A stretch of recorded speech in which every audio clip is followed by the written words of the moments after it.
महाराष्ट्र परिवर्तनाचा वाटसरू न्यूज मध्ये आपलं स्वागत आहे। 3 दिवसापूर्वी हिंदी सक्ती या विधेयकाला GRला मराठी माणसाचा रोष पाहून महाराष्ट्राचे मुख्यमंत्री देवेंद्र फडणवीस यांनी तो GR रद्द केला आहे। आणि GR रद्द केल्यानंतर 1 तासाने लगेच त्यांनी एक स्टेटमेंट दिलेलं आहे किंवा त्याच्याबद्दल जे उद्धव राज ठाकरे यांच्याबद्दल त्यांना एक प्रश्न विचारला आणि हिंदी पुन्हा लागू करणार का असा प्रश्न विचारला असता एक समिती नेमणार आहे डॉक्टर नरेंद्र जाधव यांच्या अध्यक्षतेखाली। आणि जर त्या समितीने हिंदी विद्यार्थ्यांच्या फायद्याची असेल तर तिची सक्ती केली जाणार आहे। त्यावेळी कोणाचाही लवाजमा ठेवला जाणार नाही, ना राज ठाकरे, ना उद्धव ठाकरे, ना मराठी माणूस, ना मराठी जनता। तुम्ही विचार करा, समिती ठरवेल। आम्ही कुठल्या पक्षाचं हित बघणार नाही, आम्ही महाराष्ट्राच्या विद्यार्थ्यांचं हित बघू आणि विद्यार्थ्यांच्या हितात जे असेल तोच निर्णय महाराष्ट्राचं सरकार घेईल, कोणाच्याही दबावापुढे झुकणार नाही। असंच ज्यावेळेस शिवसेना फोडली आणि राष्ट्रवादी फोडली त्यावेळेस ह्याच देवेंद्र फडणवीसांचं विधान होतं, झुकेगा नाही साला घुसेगा, आणि ते पुन्हा हातवारे करून होतं, हे लक्षात ठेवा।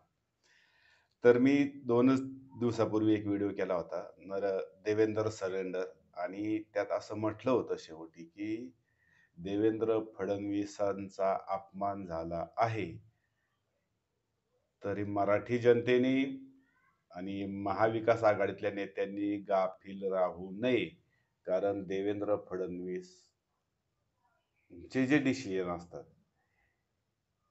किंवा त्यांचा जो अपमान झालेला असतो त्याचा बदला हा ते घेणारच, काही झालं तरी चालेल।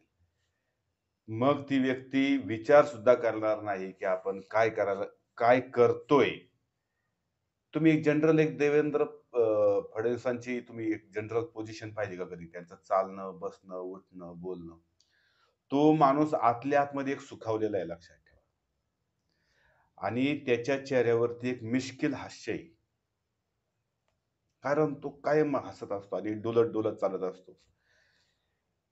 तर देवेंद्र फडणवीसांची जी कारकीर्द चालू आहे आणि मागची जी 5 वर्ष होती ती जरा अभ्यासू वाटत होती, मात्र सध्याच्या काळामध्ये महाराष्ट्राला देवेंद्र फडणवीस हा खरं तर महाराष्ट्राच्या राजकारणामध्ये महाराष्ट्राला शापच म्हणलं पाहिजे। याचं कारण असं आहे की देवेंद्र फडणवीसांनी जी कामं करायला पाहिजे ते एकही केलेलं नाही मुख्यमंत्री म्हणून, आणि नको ते मात्र भरपूर केलेलं आहे। सगळे भ्रष्टाचारी नेते, अजित पवार आणि शिवशिंदे गटातले आलेले आणि काही इकडून तिकडून गोळा केलेले, ह्या सगळ्यांना मंत्रिमंडळामध्ये समाविष्ट केलेलं आहे। अत्यंत मूर्खपणाचं हे लक्षण आहे।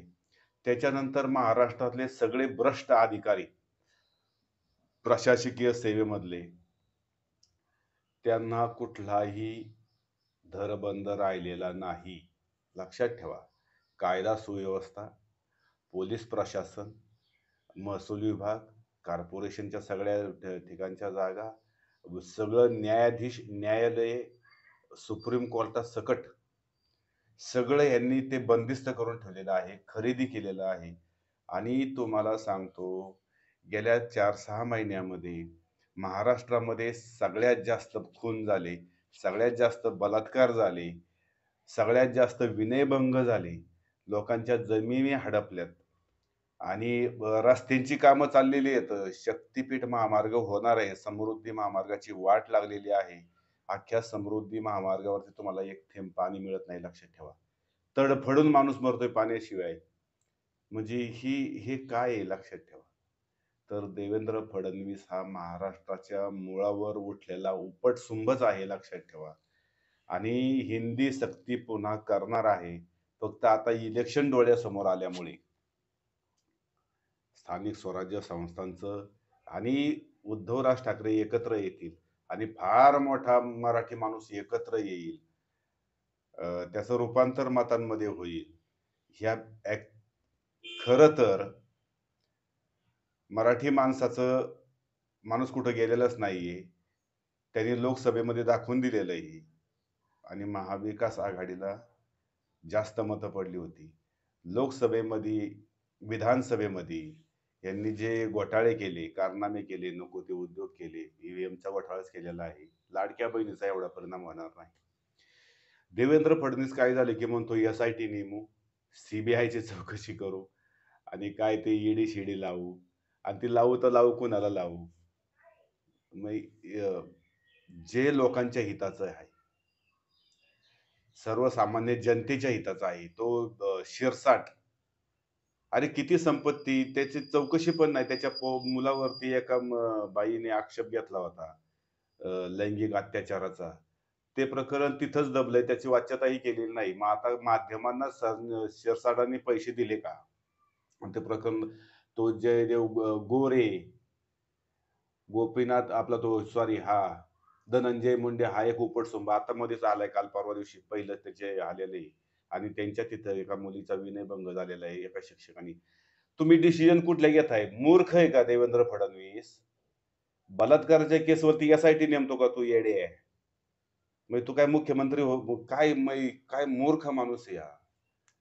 बलात्काराच्या प्रकरणामध्ये कुठं एस-आय-टी सीबीआय चौकशी असते का रे? हं? बलात्काराच्या प्रकरणामध्ये एका मिनिटाच्या आतमध्ये फाशी व्हायला पाहिजे. हागवणीची ती मुलगी मेली. नाही, नाही, कित्येक मेल्या. ते हागवणे काही हे ना, जीव शेवटी जीव असतो, लक्षात ठेवा. आणि देवेंद्र फडणवीस प्रत्येक वेळी एस-आय-टी, सीबीआय, एन-सी-डी, ईडीची गोष्टी करतो. मात्र जनतेच्या हिताचं कुठलंही काम करत नाही, हे लक्षात ठेवा. आणि देवेंद्र फडणवीसांच्या मंत्रिमंडळामध्ये जेवढे केवढे आहेत, ते चोर येतं, लबाड येतं, लांडगी येतं, बलात्कार येतं, गुन्हेगार येतं. बाहेर पण आहेत. बाहेरच्या पक्षांमध्ये सुद्धा नाही असं नाहीये. पण डिसिजन मेकर ज्याला आपण म्हणतो, लक्षात ठेवा. तर ते देवेंद्र फडणवीस नाही. देवेंद्र फडणवीस हा केवळ आणि केवळ बदला ह्या प्रवृत्तीनेच राजकारणामध्ये आलेला आहे. आता त्यांच्यावरती आपण एक स्पेशल करणार आहे. देवेंद्र फडणवीस काय सगळ्याच मंत्र्यांची, सगळ्या आमदारांची, खासदारांची, माजी सगळ्यांची कुंडली एकदा काढली पाहिजे. कारण ह्या सगळ्यांनी महाराष्ट्र लुटलेला आहे. जनतेला कुठल्याही सुखसुविधा मिळत नाहीत. आजही खेडेपाड्यामध्ये रस्ते नाहीत. मात्र शक्तिपीठ महामार्गाला 27,000 शेतकऱ्यांचं वंश उद्ध्वस्त करून, वंश बुडवून, लक्षात ठेवा. ते कोणतो रस्ता होतोय, त्या रस्त्याच्या कडेच्या जमिनी आताच कोणी खरेदी करून ठेवलेल्या आहेत, ते बघायला पाहिजे. रिंग रोड, त्या रस्त्याच्या माध्यमातून जी फसवणूक होती मोठ्या प्रमाणामध्ये खरेदी करताना किंवा ॲक्वायर करताना, जागा ॲक्वायर करताना मोठ्या प्रमाणामध्ये कोण पैसे खातंय, कोण पैसे लाटतंय. तुम्हाला एवढं सोपं वाटलं का? शक्तिपीठ महामार्गामध्ये केवळ आणि केवळ पैसे काढणे आहे. 10% सुद्धा रक्कम तुम्हाला सांगतो शक्तिपीठला लागणार नाही आणि 90% जेवढं तेवढं टेंडर असेल त्याच्या 90% रक्कम ही वाटून घेणार आहेत सगळे, लक्षात ठेवा. ज्या मंत्री आहे, जेवढे केवढे मंत्री आहेत, ज्या विभागाचे, पर्यावरण मंत्री असन, कुठला शहर असन, स्थानिक असन, जमीन मंत्री, शिक्षण मंत्री वगैरे काही जेवढ्या विषयाचे असतील तेवढे, हे सगळे त्या ठिकाणी केवळ आणि केवळ पैसे चोरायला, लबाडायला, लुटायला थांबलेले आहेत. सगळ्या मंत्र्यांच्या, सगळ्या आमदारांच्या, आजी-माजी सगळ्यांच्या प्रॉपर्ट्या ऑन द स्पॉट जप्त करायला पाहिजे, लक्षात ठेवा. आणि दर 5 वर्षांनी मी मागे पण हा मुद्दा काढला होता, की देवेंद्र फडणवीसांच्या संदर्भामध्ये मी मागे पण मुद्दा काढला होता, की जेवढ्या मंत्री 5 वर्ष मंत्री पदावरती असेल किंवा आमदार असेल, 5 वर्षाचा त्याचा पगार, त्याच्या निम्म्या खर्च आणि राहिलेली रक्कम. त्याच्या व्यतिरिक्त ज्याच्याकडे जेवढी प्रॉपर्टी असेल ती ताबडतोब जप्त केली पाहिजे. आणि जेवढे गुन्हेगार आहेत, बलात्कारी आहेत, खुनी आहेत, विनयभंग करणारे आहेत, चोऱ्या डकैत्या घालणारे आहेत, किती फसवणूक चाललेली आहे लोकांची.